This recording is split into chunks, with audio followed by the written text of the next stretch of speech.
हरे कृष्णा। भगवान के उस दिव्य साक्षात्कार के बाद मार्कंडेय ऋषि का हृदय शांत हो गया। उनका चित्त स्थिर हो गया। वे अब किसी भी सांसारिक विचार से परे हो गए थे। वे वहीं पुरुषोत्तम क्षेत्र में बैठकर ध्यान मग्न हो गए। वास्तव में यह कोई साधारण ध्यान नहीं था। यह उस दिव्य बालक बाल मुकुंद के दर्शन से उत्पन्न स्थिर समाधि थी। उनकी इस दिव्य तपस्या के बाद शिवजी महाराज तक पहुंचती हैं। शंकर भगवान स्वयं प्रकट होते हैं पुरुषोत्तम क्षेत्र में।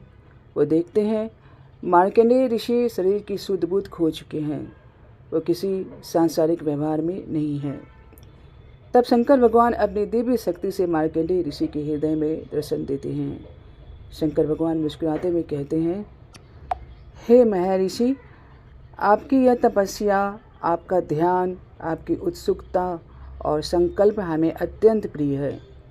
अतः अब आप कोई वरदान मांगिए। मार्कंडेय ऋषि भी नम्रता से प्रणाम करते हैं और कहते हैं, प्रभु, मेरी बस एक ही इच्छा है। उस दिव्य बालक से कृष्ण का ध्यान सदा मेरे हृदय में बना रहे। मुझे और कोई कामना नहीं है। शंकर भगवान अत्यंत प्रसन्न होते हैं और उसी स्थल पर लिंग रूप में विराजमान हो जाते हैं। आज यही लिंग मार्कंडेय ईश्वर महादेव के नाम से जगन्नाथपुरी में प्रसिद्ध हैं।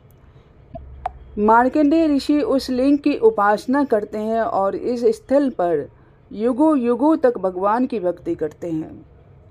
शास्त्रों में कहा गया है, जो भी भक्त इस मार्कंडेय ईश्वर महादेव का दर्शन करता है वह जन्म जन्मांतर के दुखों से मुक्त हो जाता है। फिर कथा आगे बढ़ती है।